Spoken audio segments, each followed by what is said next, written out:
You're listening to the Mind Your Own Business podcast, aimed at helping photographers learn how to make the leap from amateur to pro.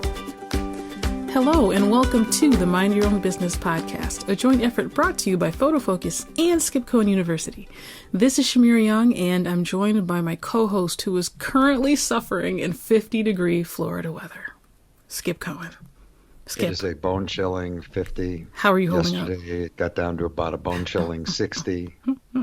It's incredible how when you live in a warm climate, you completely lose track of what the weather's like in other parts of the world. You get no I sympathy. grew up in Ohio. Sheila and I lived in Ohio before moving down to Florida.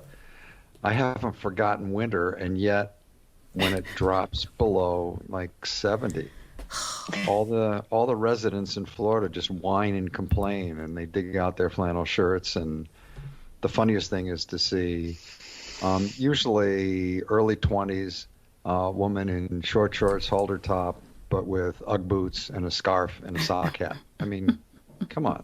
There's something wrong here. So let's get this thing going instead of me babbling about the weather, huh? Let's do it. Let's do it. Sense? I'm excited. All yes. Right. So we've got the perfect guest today for Mind Your Own Business. We've got Kristen Jensen joining us, and it's a kick. It's always a kick to catch up to her. Her career spans multiple industries, starting as a professional, as a Ford model, then an actress in front of the camera. But here's what's interesting about Kristen. Later, she took everything she learned being in front of the camera and moved it to the other side as a professional photographer and being behind the scene and behind the camera. But today, we're going to go in a little different direction, and certainly unique for us. And it's a unique direction for her, although it's been years in building. She's a brand strategist. Now, think about your own business, everybody that's listening right now. Most of you just started out without any thought about where you wanted to end up. You just pointed the car in a direction and drove. Well, Kristen's about helping you map out where you're going and where you want to go. She helps her clients define and then focus on their goals. We're going to talk about developing your brand without letting the pandemic slow you down. And along the way, you can plan on sidebar trips like the importance of networking and relationship building and standing out in your community, especially when it comes to giving back. And as usual, we never know what else is going to come along the way. So, Kristen, if I haven't screwed something up now, this is going to be the cue for your lips to move. Okay. Welcome to Mind Your Own Business. Oh, thank you. Thank you so much for having me. Appreciate it. Well, it's fun to have you here. And everybody should know that Kristen and I have also been friends for a long time. And her fiance, Tom, they were down here not too long ago, and we caught up for dinner. But this is all about business. Friendships grow out of the respect we all have for each other when it comes to our business. And this is fun to have you here today. Oh, thank you so much. Well, I started, I had a very advantageous background and platform to becoming a photographer and director by really growing up in the industry. Like you said, I started modeling at the age of 17 and went to Paris to do the collections and was only supposed to stay for 6 weeks, but never came home, and had a 20-year run in between Germany, France, and New York City. And that's where I really developed my style, my yearning for wanting to be on the other side of the camera. I would hang out with photographers at lunch. I had light meters in my face every single day. I asked questions. And I worked with thousands of photographers and fashion photographers. And that really made me want to jump to the other side of the camera and give it a go. So I started my business in 2003, which would be May 1st, 2003, 18 years ago. And that's been an evolving business for me too, because when I first started as a photographer, I would shoot everything, anybody. I was doing bar mitzvahs, weddings, heavy event photography. And after about 450 weddings under my belt, and I wrote a book about wedding photography and how to start your own wedding photography business. I was missing all my kids' baseball games. I was gone every weekend. I was burnt out. And so I said, you know what? I want to work Monday through Friday. How can I build my business to do my photography assignments during the week? And that's what I did. I started shooting headshots and website images, and then everything sort of evolved, and I started doing logos and websites and videos. And video became really big for me in my business starting around 7 years ago. It really took off. And I would say currently I'm 60% photography, 40% video. And then, you know, a lot of in between social media strategizing to helping people with their websites and really strategizing the images that my clients are looking for. Because, you know, it's one thing just to call up a photographer and say, hey, I need a headshot or a website image. But I ask a lot of questions, and I have a branding questionnaire that I ask my clients to fill out because I really want to understand before I take on any assignment with any medium that I really get where the client is coming from and what their, you know, their end game is. And so that part's really fun for me, and it's really creative. Wow. That is quite the journey. That's so interesting. It is. It's just morphed into the, you know, it just one thing kind of led to another. And it just, you know, I'm very happy with what I do. And thank God I have happy clients. You know, and hearing about the evolution of your business over the years, I know you mentioned 2003, and then a number of years later, you made a switch and kind of pivoted, and, you know, so much has happened over the years economy-wise, and I see a lot of photographers, I know I struggled with this as well, kind of changing with the economy, but also establishing their own brand, our own unique brand. And so I'm curious for you, as you've grown and developed your business over the years, how did you personally take active steps to define your photography and video, your brand as your own personal business? That's a great question. I worked with a career coach. I actually worked with another career coach when I first started my business. And then when I decided that the wedding business was getting too hectic for me, I needed a little help and encouragement. So I worked with somebody who helped me define more about what my vision was. And my vision was really strategizing and helping people. And that happened about 10 years ago. And I came up with KJ. KJ's my nickname. KJ's in my logo.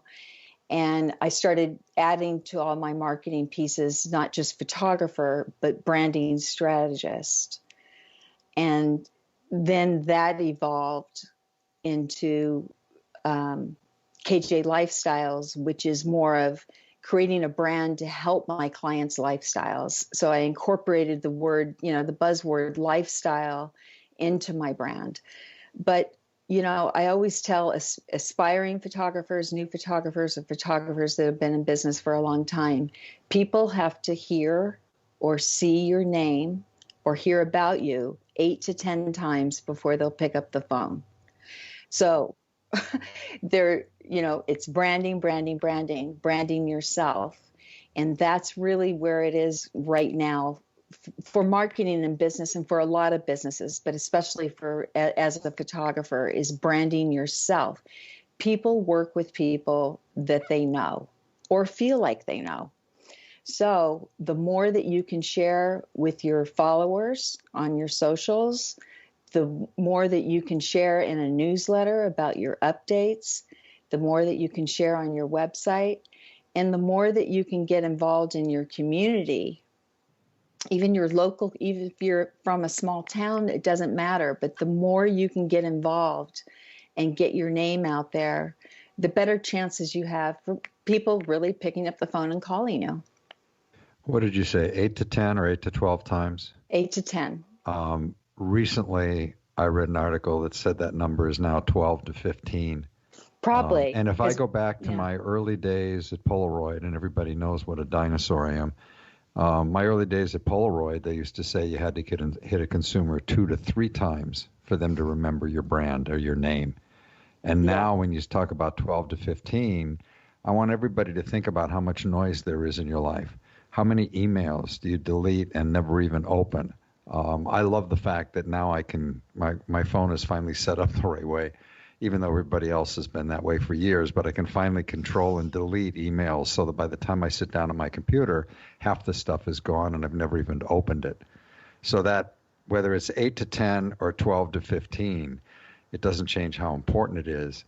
And you mentioned something too about getting involved and being in your community and having your name out there. Let's go in that direction, because one of the things that everybody thinks that the pandemic has meant you have to hunker down. Well, you do in terms of your health, or you did. Now that we're starting to get vaccines and more people are out, that's great. But the pandemic only held us back in terms of your health. What things have you done, or do you recommend to clients these days in terms of getting their story out in front of the public? So you're hunkering down on your health, but you can't hunker down on your business. I totally agree. I think if anything, we need to ramp it up. And that's what I did last year. When the pandemic first hit, yes, I was blown away like the rest of the world.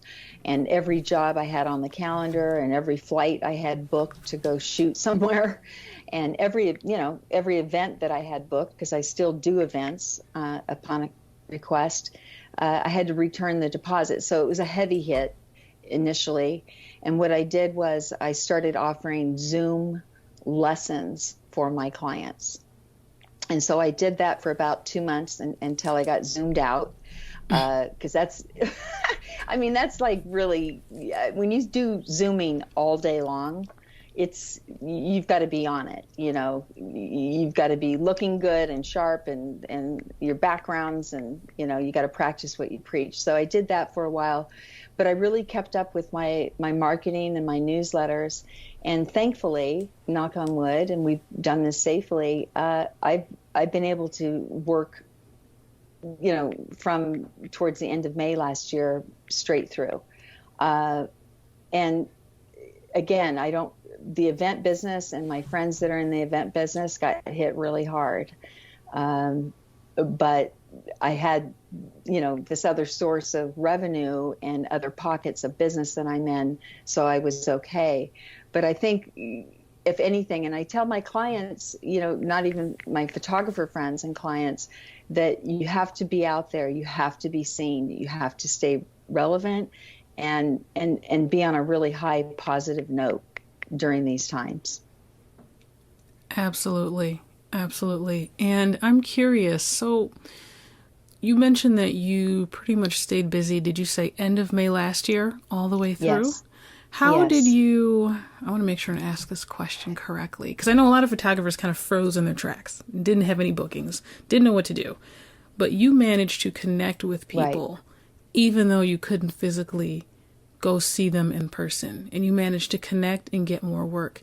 How did you continue to build relationships and stay in touch with people when you could not physically go see them? How did you maintain that contact throughout the pandemic?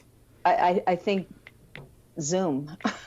Zoom became for most of us, a beautiful tool. Mm-hmm. And I started offering, complimentary 15-minute consults where it's like a speed branding session. And I would look at their website and look at things and say, okay, this is what I see. This is what I see for you. And they said, okay, when this pandemic, when things, lighten up, I'm going to be calling you. I'm going to be calling you for a video, or I'm going to be calling you in the fall. And that's what happened, is that I stayed in touch with them. And I still do a lot of charitable work in my community, and I have for the last 18 years. I give away gift certificates for auctions. When pre-pandemic, I would go and shoot the events and meet people. I've built, over 18 years, just a network. So 95% of my business is referral. And most of the people that come to me have heard about me probably at least from two different people, but usually 2 to 4 different people or different ways. But the charitable work is pretty big time. And one of the charities that I started 12 years ago was photographing breast cancer survivors. And so I would photograph 12 women a year and convert the images to black and white portraits, 24 by 36 portraits. And now we're up to, I don't know, we've had to delete some of them, unfortunately. We've lost some ladies along the way. But each year we do have a live event where we raise money. And to date, we've raised over $350,000 for breast cancer awareness. And goodness. Because of that charity, there were press releases. Press releases are huge. So if you have something that's coming up, or if you're involved in a charity, I mean, it's such a win-win. I mean, there's absolutely no downside, right, to give our services and our talent and share our gifts this way and helping other people, because it really is a win-win. It comes back twofold. It's interesting because you're really, how do I put this? People that don't understand what brand strategy really means, you help people tell their story. And it's fun because we've always talked about how photographers are storytellers, and the wedding album isn't a book of photographs. It's the first family heirloom of a brand new family and all of that stuff. But when it comes to building your brand, you really help people tell the story. And I want to encourage our listeners to go to your website and watch the 2.5-minute video for one of your clients, Prime Financial, and then scroll down to the bottom of the page and take a look at the piece that you did for yourself, because I'm so tired of really bad about pages and bios where photographers talk in the third person, when what you want to do, the whole purpose of being there in that about page, is to help establish trust with the client. And I'm curious, one of the things you said in your video there was, and I wrote it down, everybody becomes a celebrity when you take control of your brand. What are some of the things when you sit down with a new client, what are some of the things you want to get them thinking about in terms of, all right, how are you going to get control of your brand? That's a great question. And listen, everybody's different. I mean, most people are camera shy. Okay. And a lot of my clients they're not millennials. They're, 35, 45, 55. Okay. And they're not used to putting themselves out there, so to speak. In other words, talking themselves up. One of my best packages that I offer is a day in the life shoot session, and I can do that with video or print, which is basically walking through a series of sequences of shots of what they do in their life to make them who they are. And I like to share that. So I try to get out of them, what is it that you do, what makes you unique? What makes you unique, and how can we share that visually? Because, it's 0.2 of a second. People make a decision about us, about our website and about our photo. And that's what I tell my clients. I say, listen, we have to find those shots and come up with a strategy of how we're going to share your story. And again, some people are shy. I'm working with a client right now that's like, I don't want to be photographed. I said, I don't know how to do this. How am I going to do it? You're camera shy, and, I don't bite. I'm pretty easygoing. I'm going to make this fun, but I can't really push her brand to the level where I know she wants it to be, unless she's willing to, roll with it. And a day in the life photo shoot is something like 8 different vignettes, sequences. So it's 8 different shot setups. So it's pretty heavy duty, and I love doing it, but the people being photographed usually get a little tired because they have to change their clothes and they have to move around and go to different locations. But I start with that. I start with saying, who are you and what can you share? What makes you unique? What's your sweet spot? I think that's really important is to know that, and then just to be willing to share pieces of you to the public on your social media, in your newsletters, in your videos, and share why are you you're a photographer. Your pictures are beautiful, but so are a lot of people's. Why do I want to hire you? I want to hire that particular photographer because you know what? I like them. I like their point of view. I like what they're saying. I like their energy. I mean, people, to me, photography is energy, right? It's a point of view. So it's that split second when someone sees you that could shift and make a difference. And so every little nibble and every little piece of something that you can sort of give away of yourself to share who you are is going to get you closer to your goal. Years ago, Tim and Beverly Walden spoke at a marathon press conference I was at, and I remember them talking about you're not selling a portrait, you're selling an experience. And you're building that relationship with the client. It's not about the portrait is the finished product. Yeah, that's fine. But right. It's everything that it takes that goes into it. And that's really, that fits so well with what you just said. And the day in the life concept, now I haven't thought about it as much the way you're doing it on a professional level, but for children's photographers, or professional level with adults, children's photographers, I have been pitching for years the opportunity to create another album. Albums aren't just for weddings. Videos aren't just for weddings. Being able to tell that story and do a day in the life with a kid. And it actually started a lot of years ago when my daughter, for a short time, was thinking about becoming a children's photographer and found that working with autistic kids, that she really had to photograph them in their own environment, that trying to bring them into a studio to tell their story was just impossible. And that's what's kicked off the idea on, well, what if you did a day in the life shoot? What if you spent a half a day just following that kid around? And it works with families, it works with kids. You're talking about it in terms of an adult client and being able to tell their story, and it just creates another level of business. Sorry, that was a really long-winded soapbox. No. That's what I say is that I sell the experience. I always have hair and makeup on my shoots, and I'm pretty adamant about that. That's how I grew up in the business, and that's the way I was, I had my hair and makeup done, and I worked with, top photographers, and that's how they did it. They had a crew that they worked with, a team that stuck with them and was there. So I let my clients know about that. When my client comes in, there's all that prep before, Skip, all the experience of working with me before the shoot, which is a chunk of time. All of my shoots include a pre-consult FaceTime or Skype, get to know each other, talk about image direction and wardrobe. So I do that before they come.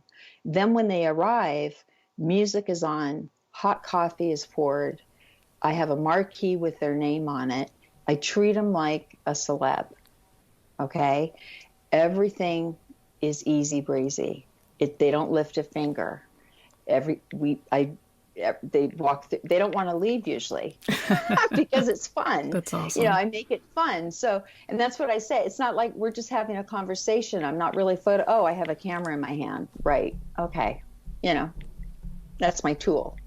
But it's more about the energy and how they feel, and making them feel comfortable and making them feel really relaxed. And then again, it's the follow-up, how you present the photos, what your online gallery looks like, the follow-up, and then the ask afterwards, asking for a review, asking for a Google review, and not being afraid to ask for referrals, Mm-hmm. So it's from start to finish. It's an experience that I'm giving them. And what I bring to the table is that I really work with my clients on posing and angles, and that I usually sit where they're going to sit or stand, and have them stand where I'm going to be, and I go through a motion of different ideas for them of what to do. You know, what's really standing out to me is your emphasis on not just professionalism, but having fun. And like you said, making it an experience. You mentioned earlier, and I wrote it down because it's such a cool quote. You said photography is energy. I love that. It's absolutely energy. The energy that we bring to a photo session as photographers, our clients directly feed off of that. If you're having fun and excited, they end up having fun and being excited and getting lost in the shoot. And just like you said, not wanting to leave. And I do want to touch on professionalism. And I'm curious about your thoughts on this because photographers are everywhere. And, anyone can kind of, with the accessibility to gear and, a Facebook page, anyone can kind of hang up their virtual shingle and say, hey, I'm a photographer. But you don't always see professionalism in the field. And so for those photographers who are listening, maybe they're just starting out, maybe they've been at it for a while. What tips do you have for them to present their photography business in a more professional light? And you've already given a lot of great tips on that, but I just wanted to ask this question specifically in case you mention anything else. How can we be more professional as photographers so that clients or potential clients take us more seriously? I think it starts with knowing who you are, and really always, to me, developing your style is just a lifelong process because I'm still developing my style as a photographer. But in a professional sense, you need to be on your game, and I think your database is your lifeline. To really build up a solid database is key.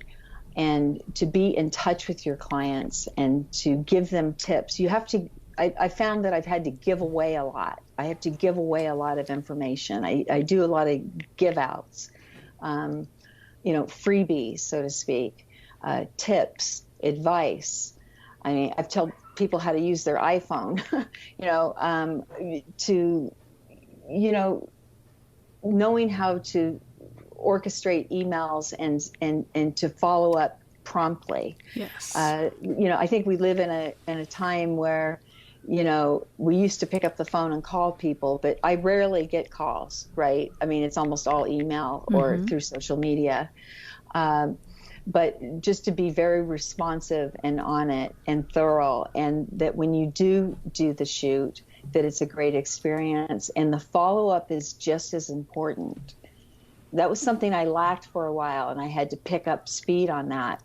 In other words, the follow-up, that's your next client, or that's when you're actually on the shoot, that is you can upsell. Yep. If you're doing a headshot, one shot, why not sell them in a half a day in the life? Why not sell them on, like what Skip said, if you're a baby photographer, why not sell them in the day in the life of the baby?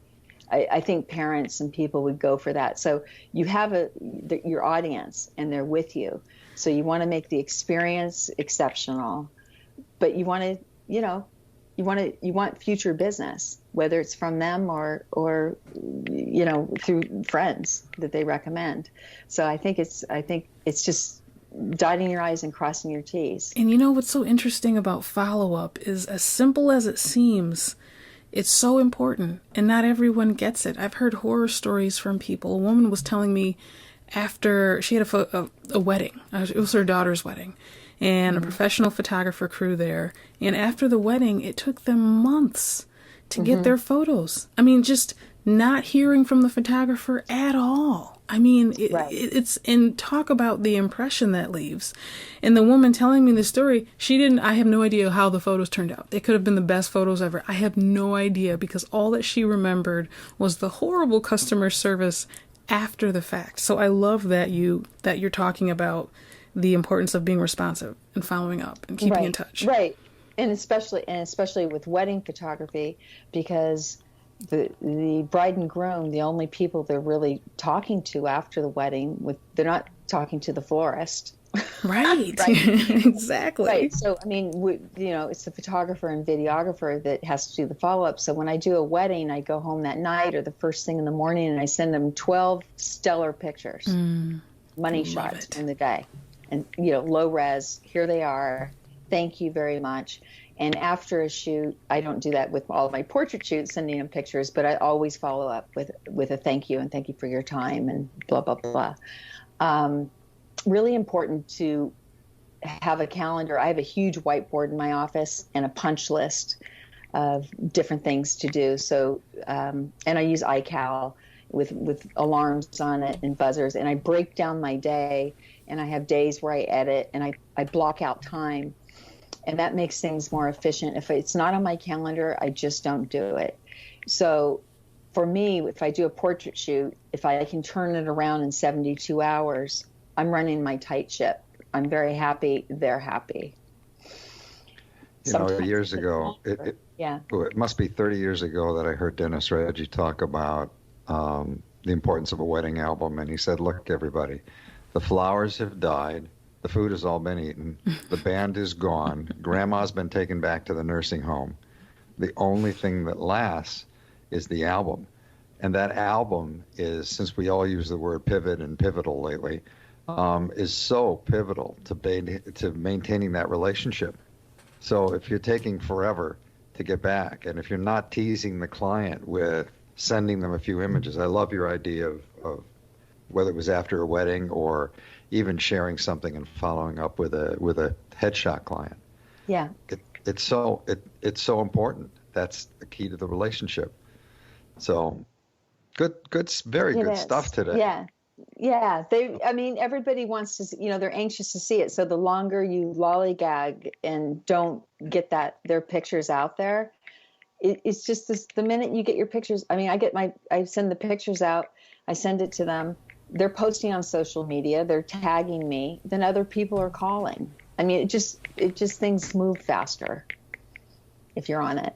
Mm-hmm. Well, we're kind of out of time, and these things go way too fast. Our favorite last question, I want to modify it. Our favorite last question is always the same, which is, what advice would you give to a photographer just starting out today? But you've covered so much of that. I want to know what advice you would give to photographers to start taking those steps to get out of the pits of the pandemic. Mm-hmm. And I know it's easier than it sounds, because it's been a depressing last 12 months, but it doesn't have to be. And the 12 months ahead of us are looking awfully bright and getting a little brighter every single day. So what advice would you give photographers today who've just had this horrible time of the last 12 months, and now it's time to get back on the horse?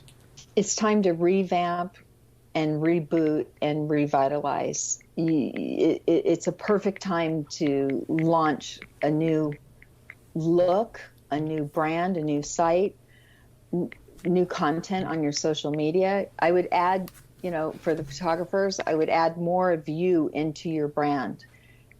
Take a leap of faith and put yourself out there. I didn't do that for a long time, but when I did, and I was petrified the first time I did, even flashbacks of showing old modeling pictures or anything, I was like, whoa, this feels weird. But I had more response from that, because people are like, wow, I didn't know that, or, oh, that's cool. So I would say just put yourself more into it, put more of you into your brand. That's perfect. Good advice. Oh, that's so cool. That's perfect. And Kristen, I want to make sure and ask, where can folks check you out online? The best way is through my website, KristenJensen.com, or you can follow me on Instagram. I have 2 Instagram accounts, Kristen Jensen Productions and Kristen Jensen Lifestyles, and I'm on Facebook and LinkedIn, and I'm on Clubhouse. Oh, nice. Nice. Yes. We will make sure to include those links in the show notes. I've been hearing good things about Clubhouse lately, more and more. Yeah. And Skip, where can folks find you? It's always the same answer. Everything I write is at skipcohenuniversity.com. I'm Skip Cohen on Facebook. I'm Skip Cohen on Twitter. Nothing very creative there in tag names. Just me. And my email is skip@mei500.com. And we want to hear feedback from you guys. So if there's a guest you'd like us to have on or a topic you want us to hit, Shamira and I do an awful lot of podcasts, and they keep getting better thanks to the feedback from the audience. And as I always ask, Shamira, where are they going to find you? Yes, folks can send me an email at shamira@photofocus.com. That is my first name, Shamira, Chamira @photofocus.com. We love getting questions, ideas, feedback, because it does shape how we move forward with this show. And we have so much fun on the show, interviewing and chatting with these just amazing guests and photographers. And speaking of amazing, Kristen, thank you. Oh, this was amazing. Great. Thank you. Thank you, Skip. Really great enjoyed stuff. it. Some really great insight today that if people really listen to it, you just gave them a blueprint for what to do over the next few months. Yes. Yes. Yes. Yes. I literally have a page of notes sitting in front of me just from our chat just now. Good. So. Oh, good. Well, I hope it's helpful. Absolutely. It's helpful. Yeah. Absolutely. And we want to thank our listeners for joining us as well. Please tell your friends about this podcast, especially if they want to improve their photography business, not just for 2021, but beyond.